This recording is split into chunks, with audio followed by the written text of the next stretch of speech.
What we have here is a half-scale Lego engine. It's a replica of the Trent 1000, which goes on the 787 Dreamliner. How many pieces of Lego do we have in A total of 152,244. And how long did it take to bring together? About 8 weeks for the team and a total of about 5,000 man-hours.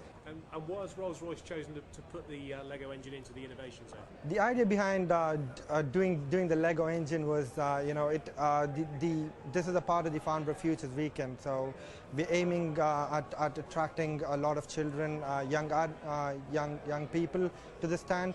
A lot of them haven't seen an air engine before and do not know the specifics of what happened inside. So we thought Lego was a good platform to showcase that and get them interested in engineering, technology, and especially high-tech manufacturing. So we're looking at inspiring the next generation of engineers. What inspired you to get into engineering? My personal inspiration actually revolves around an air show as well, to be honest. I grew up not far from where the biggest air show in Asia happens in Bangalore.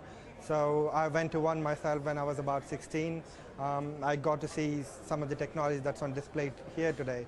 So at that point, I already had a great interest in engineering that only pushed it a little bit further. And I chose manufacturing engineering in specific, and here I am today. Yeah, it's been very popular from both children and adults throughout the day so far.